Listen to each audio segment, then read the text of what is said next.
The Story of Civilization, Part 2. The Life of Greece, being a history of Greek civilization from the beginnings, and of civilization in the Near East from the death of Alexander to the Roman conquest, with an introduction of the prehistoric culture of Crete by Durant. Chapter 26. Books. Section 1. Libraries and Scholars. In every field of Hellenistic life, except the drama, we find the same phenomenon. Greek civilization not destroyed, but dispersed. Athens was dying, and the Greek settlements of the West, barring Syracuse, were in decay. But the Greek cities of Egypt and the East were at their material and cultural zenith. Polybius, a man of wide experience, historical knowledge, and careful judgment, spoke about 148 BCE of the present day, when the progress of the arts and sciences has been so rapid. The words have a familiar ring.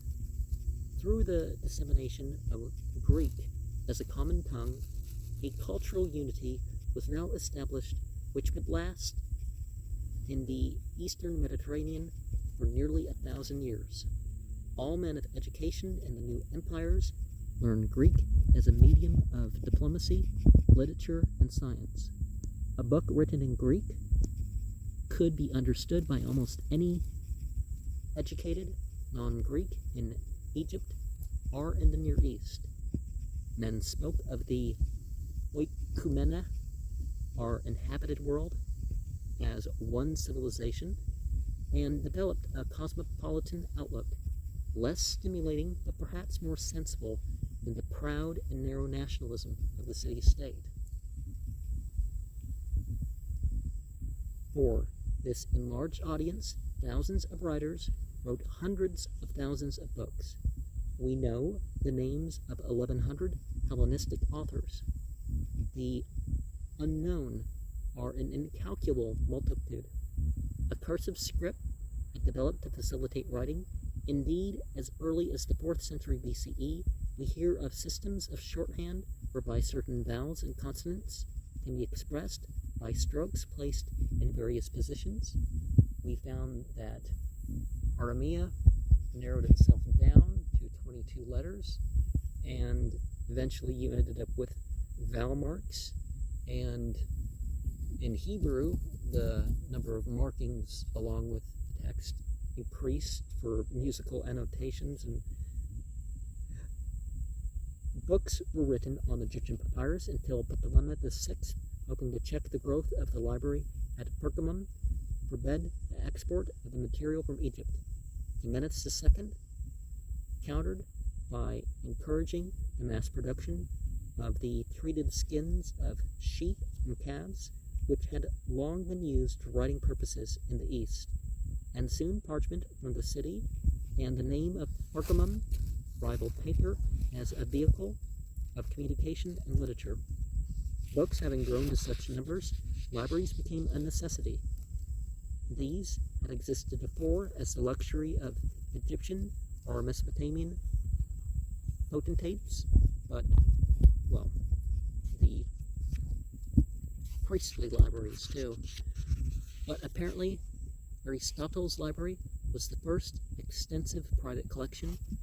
We may conjecture its size and worth from the fact that he paid $18,000,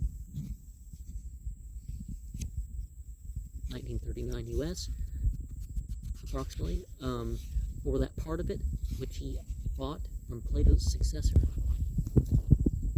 Speusippus. Aristotle bequeathed his books to Theophrastus, who bequeathed them in 287 BCE to Neleus, who took them to Skepsis in Asia Minor, where they were buried, says tradition, to escape the literary cupidity of the Pergamena kings. After almost a century of this damaging interment, the volumes were sold about 100 BCE to Apellicon of Theos an Athenian philosopher. Apellicon found that many passages had been eaten away by the damp. He made new copies, filling in the gaps as intelligently as he could. This may explain why Aristotle is not the most fascinating philosopher in history. When Sulla captured Athens in 86 BCE, he appropriated Apellicon's library and transported it to Rome.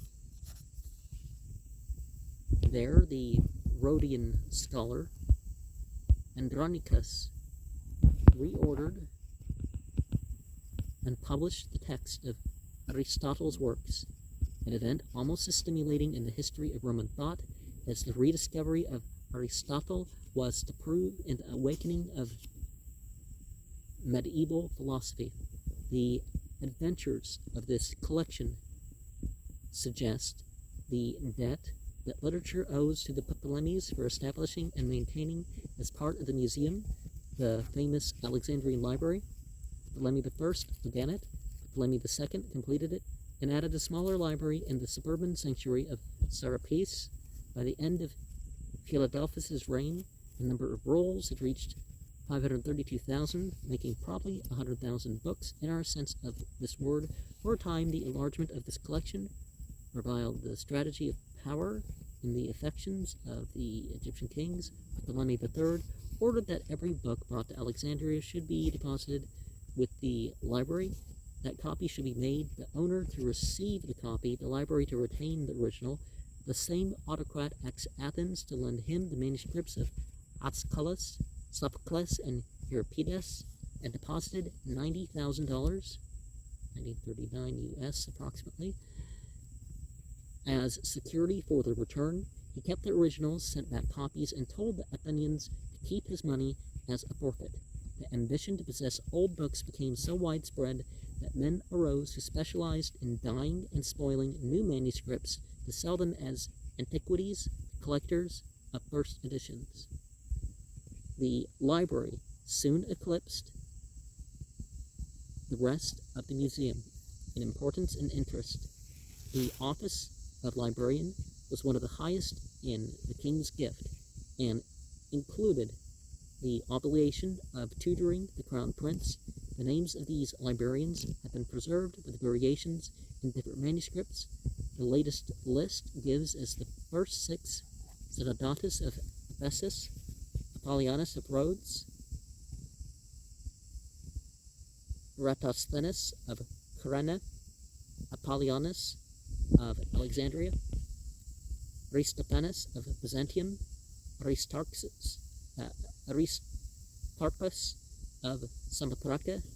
Their diversity of origins suggests again the unity of Hellenistic culture.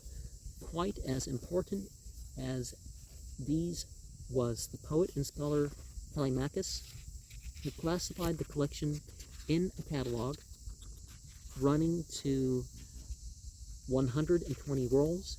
We picture a corpse of copyists, presumably slaves, making duplicates of precious originals, and a hive of scholars separating the materials into groups. Some of these men wrote histories of various departments of literature or science. Others edited definitive editions of the masterpieces. Others composed commentaries on these texts for the enlightenment of the laity, the posterity. Aristophanes of Byzantium effected a literary revolution by separating the clauses and sentences of the ancient writings with capitals and marks of punctuation, and it was he who invented the accents that so disturb us in reading Greek. Zenodotus began, Aristophanes advanced,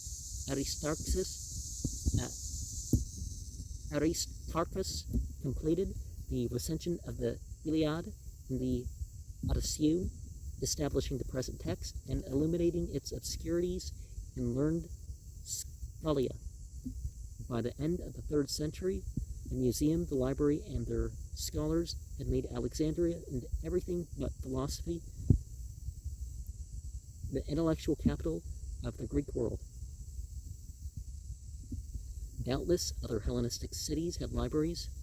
Austrian archaeologists have exhumed the remains of an ornate municipal library at Ephesus, and we hear of a great library being consumed in the destruction of Carthage. by Scipio, but the only one that evoked comparison with Alexandria was that of Pergamum. The kings of this transient state looked with enlightened envy upon the cultural enterprise of the Ptolemies. In 196 BCE, Eumenes II established the Pergamena Library. He brought to its halls some of the finest scholars of Greece. The collection grew rapidly when Athena presented it to Cleopatra. Instead of a C, we have a D. Instead of a T, we have a Q instead of a C, and a D instead of a T, and there's some extra sounds with the Egyptian, so I don't remember quite how to pronounce it. To replace that part of the Alexandrian library, which was burned in the uprising against Khazar in 48 BCE. It numbered some 200,000 rolls. Through this library and the Attic taste of the Attalid kings, Pergamum became, toward the end of the Hellenistic period, the center of a purist school of Greek prose, which considered no word clean that had not come down from the classic days. To the enthusiasm of these classicists, we owe the preservation of the chef d'oeuvres of the Attic prose. It was, above all, an age of intellectuals and scholars. Writing became a profession instead of devotion, and generated cliques and coteries whose appreciation of talent varied inversely as the square of its distance from themselves. Poets began to write for poets and became artificial. Scholars began to write for scholars and became dull. Thoughtful men felt that the creative inspiration of Greece was nearing exhaustion, and that the most lasting service it could render was to collect, shelter, edit, and expound the literary achievements of a bolder time. They established the methods of textual and literary criticism in almost all its forms.